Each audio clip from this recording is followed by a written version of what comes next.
안녕하세요. 로드테스트 김기범 편집장입니다. 저는 지금 LA 오토쇼를 치르고 있는 LA 컨벤션 센터에 와 있습니다. 오늘은 프레스데이 두 번째 날인데 조금 더 한산하게 차를 둘러볼 수 있을 것 같고요.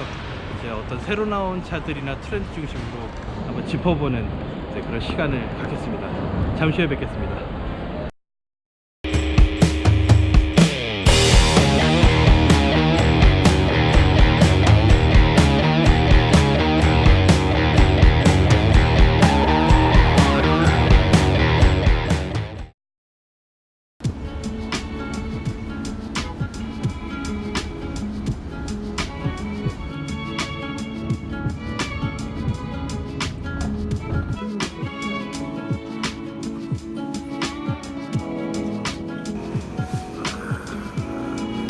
영상 시대야?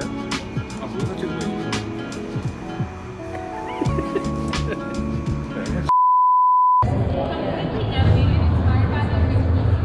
넷플릭스에서 분노의 질주 시리즈가 새로 나왔나봐요. 여기가 크게 사우스와 웨스트관으로 나눠져 있는데 지금 제가 들어가고 있는 곳은 서쪽관, 웨스트관입니다. 이번에 LA 오토쇼에 나온 전기 트럭 사진이 걸려있네요.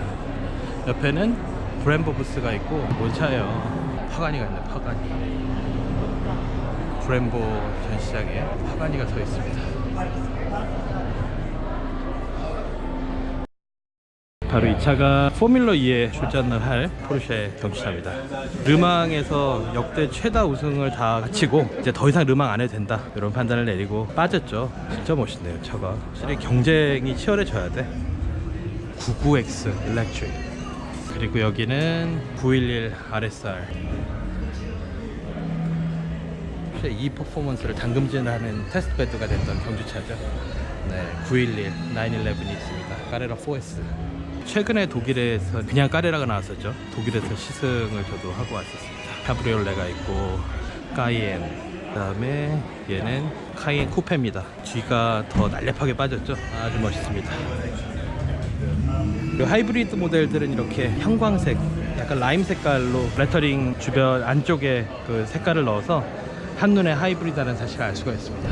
그 다음에 타이칸의 가속 성능을 보여주는 디스플레이네요.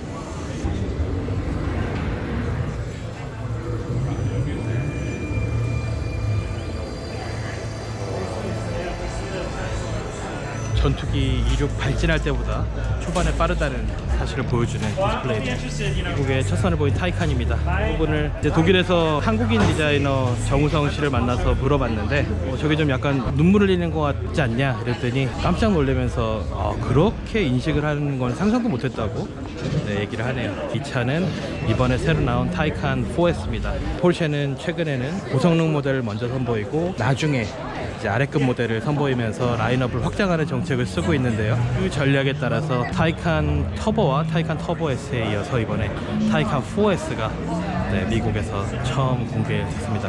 컬러가 참 오묘한데요. 이거 뭐라고 해야 되지? 약간 웨지우드 커피잔 색깔 같은데? 색깔 이쁘네요. 뭐 한국에서는 안 팔릴 것 같아, 이 색깔은. 또 이런 색깔도 있고, 휠을 보면 무기저항을 줄이기 위한 디자인을 볼 수가 있습니다. 그리고 이게 충전기네요. 그래서 포르쉐가 내건 지금 슬로건은 Soul Electrified입니다. 뭐냐면은 전동화를 하지만 포르쉐가 감성적인 측면 절대 포기하지 않겠다는 거거든요. 어떤 브랜드보다 전통에 충실한 동시에 가장 혁신적인 기술을 도입해서 궁극에는 영원히 포르쉐를 남겠다는 게 전동화 시대를 앞둔 포르쉐의 다짐입니다. 718 스파이더네요. 이쁘긴 한데 아마 이게 국내 인증이 안 된 이유 중에 하나가 이 앞유리, 이 윈dshield 높이가 뭐가 좀 낮아서 안 된다는 얘기를 들었던 것 같은데, 하여튼 모르겠습니다. 한국에 할지. 예전 세대 스파이더는 몇 대 들어왔던 것 같아요. 타이칸 실내 궁금하셨죠? 이렇게 생겼습니다. 완전 디지털이에요. 폴 디지털. 디스플레이가 완전히 쭉 이어져 있고, 여기다 디스플레이. 완전 디지털 디스플레이 천국이에요. 시계도. 이제 포르쉐를 둘러봤으니 다른 브랜드로 또 넘어가 보겠습니다. 이거 어떻게 있지? 볼링거? 네, 하여튼 볼링거 모터스에서 나온 전기 트럭입니다. 사실 이 형태는 좀 전에 공개가 됐었어요. 이렇게 만들겠다 미리 공개를 해서 화제가 됐었죠. 전기 파워트레인을 쓰기 때문에 실질적으로 엔진이 필요 없어서 사실 이 공간 안에가 비어 있는 걸로 알고 있습니다. 그래서 앞뒤로 쭉 이어지는 긴 물건도 실을 수 있어서 파워트레인 패키지가 굉장히 컴팩트하다 보니까는 짐을 실는 이런 용도의 차에 또 굉장히 적합하다는 사실을 알 수 있죠. 특히 모터 같은 경우는 전원을 넣자마자 100% 토크를 내기 때문에 힘을 내는 이런 종류의 차에 굉장히 어울린다고 할 수가 있습니다. 이 안에가 이렇게 생겨서 보여드릴게요. 화물기처럼 이 안으로 쭉 끝까지 이어져 있습니다. 이렇게 완전 뒤에 끝까지 다 뚫려 있죠. 뚫려 있습니다. 이제 골목장에 써도 되겠다. 그리고 이런 소량 생산 차들이 대부분 그렇듯 유리창들은 이렇게 평면입니다. 곡면 유리가 비싸다 보니까는 각진 디자인 좋아하시는 분들 많죠. 근데 얘는 심하게 각진 것 같아요. 궁금하네요. 타보면 어떨지. 이제 안으로 들어가 볼게요. Enjoy your day. Good morning. Good morning. And you got a bright smile. Thank you. 네, 이렇게 사람들이 참 밝아요. 그러나 한국에서 요즘 힘든 시간을 보내고 있는 닛산 부스입니다. 유럽이나 미국에서 우버를 이용하면서 느낀 점 중에 하나가, 물론 이건 닛산입니다만 인피니티가 참 많은 것 같아요. 어제도 닛산 알티마를 탔었고, 여기 신형 리프가 보이고요.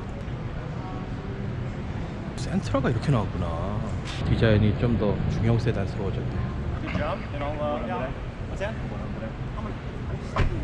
이거는 센트라보다 하나 아래급인 벌사란 차고요. 그 다음에 무라노. 지금 뭐 시승을 안 하니까 무라노가 이렇게 생겼는지 새롭네. 이게 렉서스 스핀들 그레이처럼 진짜 일본 차 브랜드도 이 앞 주둥이를 굉장히 과격하고 화려하게 꾸미는 트렌드인 것 같습니다. 그리고 알마다라고, 이게 한국에는 안 들어오는데 대형 SUV죠. QX80이었나? 그 제일 큰 SUV와 일란성 쌍둥이입니다. 닛산 버전이고요. 얘는 V8 5.6L 가솔린 엔진에 390마력을 내네요. 그리고 미국에서는 요 맥스 토잉이 굉장히 중요하다고 그래요. 이 견인 능력에 따라서 끌 수 있는 캐러반의 평수가 달라지고 보트의 길이가 달라집니다. 그러다 보니까는 이번에 포드 익스플로러가 뒷바퀴 굴림으로 바꾼 이유 중에 하나가 견인 능력을 높이기 위해서였다고 하죠. 그래서 이 차를 레저에 다양하게 활용하는 사람 입장에서는 충분히 공감하고 반가워할 만한 내용입니다. GTR 도대체 몇 년째 GTR인가요? 심지어 GTR이 처음 나온 지 50주년이 돼서 50th Anniversary라고 붙여놨네요. 진짜 어마어마한 차인 건 사실이지만 너무 오래 보다 보니까는 사실 이제 신선한 맛이 없습니다. 피로감이 들고, 또 GTR을 몰아보신 분들은 알겠지만 정말 로봇 같아요. 모든 걸 다 알아서 해주기 때문에. 이 차는 잘 아시죠? 370Z 같은데요. 왜 본인만 까맣게 했을까요? 이것도 50주년이네. 닛산 리프 주행 가는 거리가 226마일까지 나온다고 크게 스티커를 써붙였습니다. 리프 플러스네요. 리프 플러스. 그리고 일반 리프는 저기 보이다시피 150마일까지 주행이 가능하다고 했습니다. 자, 그러면은 옆에 부스를 볼까요? 또 국내에서 요즘 파격적인 할인 판매를 하고 있는 혼다입니다. 혼다에는 이게 뭔 일입니까? 차가 박살이 나 있는데 충돌 테스트를 마친 시빅이네요. 부서진 모양을 보니까는 옵셋 충돌 테스트를 한 것 같아요. 당연히 성적이 잘 나왔으니까 자랑을 했겠죠. 에어백이 다 터졌네. 스몰 오버랩 테스트를 마친 차입니다. 원래 옵셋 테스트 같은 경우는 전체 앞에 차 면적의 40%를 고정벽에 부딪혔는데, 스몰 오버랩 같은 경우는 전체 면적의 25%만 부딪혀요. 그래서 이 보닛의 줄을 보게 되면은 이 오른쪽에 있는 줄 있죠? 여기가 이제 차체 앞면 면적의 4분의 1이 되는 지점입니다. 그래서 이 기준으로 이쪽에 장애물 벽이 있는 거죠. 거기다가 때려 박아서 시속 64km로 때려 박으면 차가 이렇게 됩니다. 고속도로 시속 100km 달리다가 진출입 램프 때문에 한 60으로 줄이면 굉장히 느린 것 같잖아요. 근데 그 속도에서 부딪히는 것만으로도 치명적인 충격이 가해지고 상처를 남길 수 있습니다. 죽지는 않을 거예요. 요즘은 이 정도 속도에서. 그리고 없다. 이런 거 너무 재밌을 것 같아요. 레저용으로. 텔론이란 모델이네요. 우리나라도 이런 거 좀 들어왔으면 좋겠네. 이미 팔고 있나? 안에는 그물망으로 덮여 있는데 이렇게 생겼어요. 재밌는 건 옆좌석 사람도 좀 움직임을 지지하라고 손잡이가 있네요. 핸들바가 달려있네요. 이거는 뭐죠? 아메리칸 혼다. 차가 주인공이 아니라 뒤에 실린 모터사이클이 주인공이네요. CB160이라는 1965년형 모터사이클을 싣고 있는 모습을 디오라마처럼 재현을 해놨습니다. 그리고 슈퍼컵이죠. 슈퍼컵. 이번에 아마 라이언킹 보신 분들은 알겠지만 거기 이제 컵이라는 단어가 많이 나오죠. 새끼 다 자란 뜻입니다. 그리고 이거 정말 오늘날 클래식카 애호가들이 소장하고 싶어 하는 차 중에 하나죠. 바로 S600입니다. 너무 이쁘죠. 모터사이클을 만들던 혼다가 이런 차를 갑자기 만들었으니 대단합니다. 혼다 역사가 그렇게 길지 않습니다. 현대랑 별 차이가 나지 않는데 정말 기술 욕심이 대단한 회사입니다. 네, 660cc였네요. 배기량을 따라서 S600이라고 붙였고 4기통 엔진으로 54마력을 냈습니다. 와, 체인 드라이브네. 드라이브 샤프트가 아니라. 와, 계기판에 RPM 미쳤다. 레드존이 9,500부터 시작해요. 완전히 환자들이 만든 차 맞네. 국내에서 보기 힘든 차입니다. 얘도 혼다 피트네요. 네, 국내에서는 볼 수 없죠. 혼다가 참 소형차를 잘 만듭니다. 와이핑 면적을 확보하면서 걸리지 않게 여기를 파놓은 디자인이 보이네요. 근데 요즘은 뭐 한국 브랜드가 소형차도 워낙 잘 만들다 보니까 얘는 인사이트입니다. 토요타 프리우스에 대응하기 위해서 1세대를 굉장히 실험적인 차를 급조해서 바로 양산을 했다가 큰 재미는 못 봤죠. 그리고 그 옆에는 우리가 너무 잘 아는 어코드 하이브리드가 있습니다. 자, 그러면은 그 옆에 부스를 볼까요? 기아입니다. 이번에 기아는 미국에서 셀토스를 처음으로 선보였습니다. 소울도 있죠. 소울 같은 경우는 소위 박스카의 원조라고 하는 큐브를 미국 땅에서 몰아낸 주인공이죠. 정말 굴러온 돌이 박힌 돌을 빼낸 케이스였고, 예전에 인터뷰에서 이 구매자들하고 인터뷰를 한 걸 봤는데 재밌는 게 왜 소울을 샀냐고 그랬더니 SUV 같아서 샀다고 했어요. 근데 그 얘기가 나온 게 벌써 거의 10년 전이거든요. 이미 그때부터 트렌드를 빨리 캐치한 사람들은 앞으로 이 형태로 차를 만들어야겠구나 이런 영감을 얻었을 겁니다. 2세대로 거듭나면서 판매가 몇 배로 늘어난 한국에서는 K9이지만 미국에서는 K900로 파네요. 미국 사람들에게 K9은 눈견을 뜻하는 용어로 더 익숙하다고 합니다. 셀토스를 이렇게 튜닝을 했네요. 이런 거는 우리나라 갖고 와서 팔아도 잘 팔릴 것 같은데, 이런 파츠 같은 것들은. 휠 봐.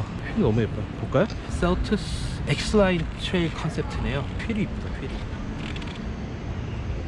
그리고 메인 무대에는 셀토스가 있습니다. 한국에서도 굉장히 인기죠. 약간 반칙입니다. 얘가 같은 세그먼트 애들보다 등치를 키워갖고 현대가 어떻게 그걸 눈감아줬는지 모르겠는데, 셀토스 디자인은 여기서 봐도 전혀 꿀리지가 않습니다. 정말 비례감도 좋고 예쁘게 디자인 잘 나온 것 같습니다. 그리고 국내에서 참 사람들 관심이 많은 텔루라이드입니다. 한국에서 만날 수가 없죠. 이쁘네요. 이걸 왜 안 팔아?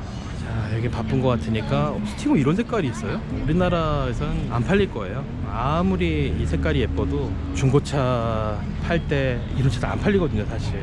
소렌토 풀 모델 체인지 시점이 이제 다가오고 있죠. 다시 텔루라이드. 저는 개인적으로 검정색이 이쁜데요. 약간 캐딜락 같아. 이 색깔은 좀 더 차의 윤곽과 디테일이 더 드러나 보이네요. 실내를 한번 볼까요? 일단 도어 트림이 이렇게 생겼습니다. 하만카돈 스피커가 들어간대요. 안에는 이렇게 생겼습니다. 어디서 많이 보던 스위치들의 조합이죠. 요즘 차들이 부품을 나눠 쓰는 케이스가 많다 보니까 이 모델마다 어떤 특징적인 조형미나 이런 걸 찾긴 좀 어렵습니다. 그 시트는 호라이코 그릴을 구현한 스티칭이라고 해야 되나요? 그냥 SUV예요. SUV. 햇빛 가리개. 약간 나뭇결을 살린 것 같은데 나뭇결 안 살렸네요. 이 무늬와 실제로 만질 때 촉감은 괴리가 있습니다. 다릅니다. 시트가 이렇게 돼 있고 팰리쉐이드처럼 3열까지 갖춘 경우고, 네, 이 모델은 가운데 통로로 되어 있어서 이런 모델 같은 경우는 3열 접근성이 훨씬 뛰어나죠. 그리고 3열 좌석이 있고, 3열까지 다 세우게 되면 트렁크가 그렇게 넓다고 할 수는 없습니다. 2열 좌석까지 열선과 통풍, 역시 대한민국 차가 옵션은 최강입니다. 텔루라이드 지명이라고 하죠. 트렁크 한번 열어볼까요? 이렇게 생겼습니다. 이게 텔루라이드입니다. 팰리쉐이드와 이란성 쌍둥이. 그러나 분위기는 사뭇 다르고, 아무래도 한국에서 이제 시승차를 좀 인테리어 컬러를 밝은 걸로 타서 그런지 팰리쉐이드가 좀 더 고급스러웠던 것 같아요. 그리고 타이어는 미쉐린을 신겼네요. 기아차 부스를 받고 추가로는 패스합니다. 네, 판매를 하지 않고 있어서. 그 다음에 이제 포드네요. 포드. 터줏대감이죠, 미국에. 그러나 알고 보면 오늘날 포드가 위상이 예전과 많이 달라졌습니다. 생산 대수 규모로 봤을 때 현대기아차 그룹보다 오히려 작습니다. 하지만 저력은 무시할 수 없죠. 너무나 잘 아는 머스탱 CPS3 카본을 발랐네요. 이 아름다운 비를 좀 보세요. 그리고 이 차 보세요. 포드 픽업 정말 멋있죠. 병행 수입으로 참 포드 F150이 인기를 끌었었고 지금도 끌고 있죠. 랩터입니다. 랩터. 재밌죠? 이거 보세요. 연간 연료 사용했을 때 대략적인 추산 비용이 2,550달러. 굉장히 디테일해요. 42년 전통의 포드 F 시리즈 아메리카's 베스트셀링 트럭스. 발판도 멋있네. 랩터의 실내는 그냥 트럭이에요. 별거 없어요. 겉에서 주는 그런 만큼의 감동까지는 없다는 생각입니다. 오늘 한번 열어볼게요. 아무래도 상용차 베이스다 보니까는 튼튼하게 오래 쓸 수 있는 내구성에 초점을 맞춘 그런 디자인과 소재라는 걸 알 수 있고요. 물론 이 차는 랩터다 보니까는 기어 노브에 보게 되면 카본 패턴을 입힌 걸 볼 수가 있습니다. 그러나 이 페달 보세요. 상용차에 상용차. 오르간식도 아니고 스티어링이 크죠. 크고 굵죠. 그리고 뒷좌석. 돈도 무거워. 뒷좌석 이렇게 생겼어요. 등받이 각도가 여기서 더 이상 넘어갈 수가 없겠죠. 뒤에 격벽이 있다 보니까. 그리고 위에는 파노라믹 선루프를 달았습니다. 그리고 뒷좌석에 열선이 있고요. 이 차는 겉에서 보는 게 더 멋있습니다. 서스펜션 보세요. 포드 또 뭐가 있나요? 지금 미국에서는 포드 V 페라리라는 영화가 상영 중입니다. 국내에서도 아마 개봉한 걸로 알고 있는데 포드가 페라리를 넘어서기 위해서 만들었던 자동차 당시의 스토리를 담고 있죠. 포드 윈스 포 아메리카. 트럼프 형님이 좋아할 것 같아요. 그리고 이게 바로 포드의 신형 GT입니다. 이건 경주용 버전 같아요. 포드 퍼포먼스. 옆구리 보세요. 차체 같지만 그 사이가 안에 뚫려 있어요. 근데서 공기가 흘러가는 통로로 디자인. 여기에는 아마도 냉각수를 시키는 인터쿨러를 배치를 했습니다. 지금 행사를 하고 있어요. 자, 모르는 사람이라 뭐가 서있나? We're also working to create smart city 전기 SUV. riding, and we're already working to make it a reality today. But we'll keep building cars for drivers.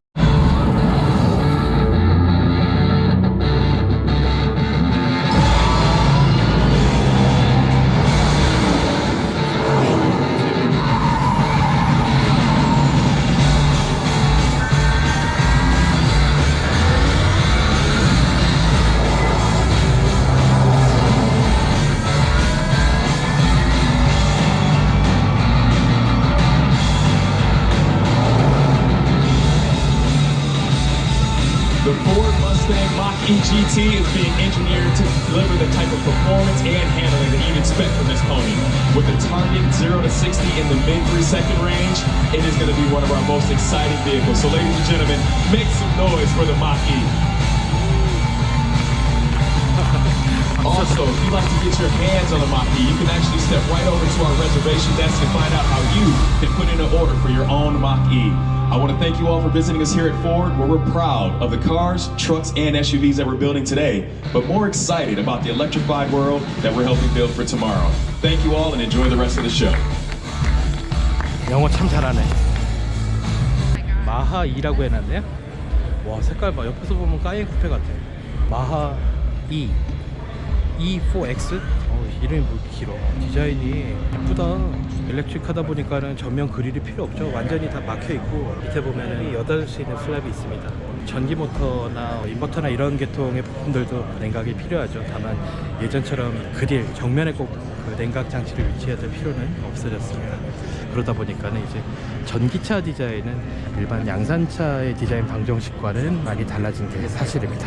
요즘 포드차 보면서 느끼는 게 한 세대 전 현대차랑 좀 디자인이 비슷하다는 생각이 듭니다. 저만의 착각인지 모르겠지만 이 차는 엑스페디션입니다. 포드가 익스플로러라는 차로 큰 돈을 번 다음에 SUV 풀 라인업을 서둘러서 만들었는데 이제 동생으로 이스케이프 있었고 위로 엑스페디션이 있고 걔보다 더 큰 엑스컬전이 있었어요. 엑스컬전 자, 어마어마한 크기인데 지금 오늘날에는 엑스페디션도 어마어마합니다. 크기 보세요.